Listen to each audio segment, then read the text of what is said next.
fires of frustration and discord are burning in every city, north and south. Where legal remedies are not at hand, redress is sought in the streets, in demonstrations, parades, and protests, which create tension and threaten violence and threaten lives. In 1963, Medgar Evers had organized what became known as the Jackson Movement, a multifaceted campaign to end racial discrimination and segregation in Mississippi.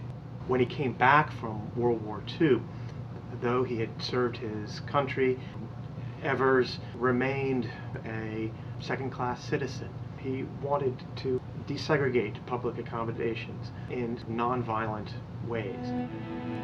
He worried for his life, that he recognized that the campaign to end segregation could potentially end with his violent murder.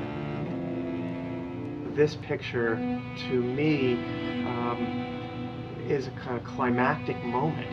In the straw hat and wearing the sunglasses is Roy Wilkins, the head of the National Association for the Advancement of Colored People, who had come to Jackson to support Evers.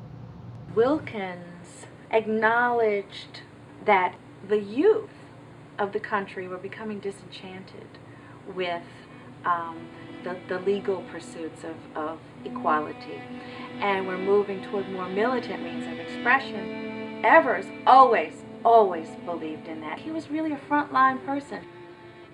When you consider a photograph as a primary document in your historical research, you have to understand that although it's a primary document, although it's a slice of life, although it's an actual moment in history, it is indeed biased.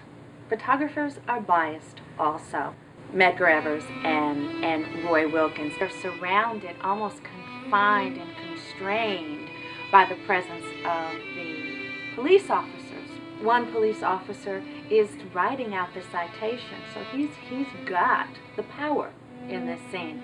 Another officer is holding the cattle prod, so he too has the power. Although I think it's a dignified capturing of the event, because the photographer chose to show these two African Americans standing tall. They are facing their accusers. Photographs were very useful on a national scale to bring the violent realities of the movement to more people. Kennedy did appear on television, and he did speak about how the country had to move forward. That night, the shooters, after that speech, the shooters did away with Medgar Evers. It's not surprising that he is buried with full honors at Arlington National Cemetery. Overnight, he became a martyr for the civil rights movement. You take the events that happened prior to this photograph, you take this and other photographs like it. You take the president getting on board and saying something has to be done. You take him getting on television, promoting civil rights, and then immediately following, Evers losing his life. It's the cumulative effect of this ball of energy, I think, that moved Congress and moved the American people to do more. This nation was founded by men of many nations and backgrounds.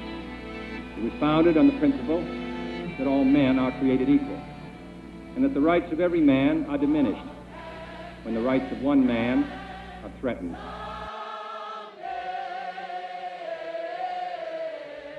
All we want you to do is keep going with this fight for freedom. And when we get this unity, ladies and gentlemen, nothing can stop us. We're going to win this fight for freedom.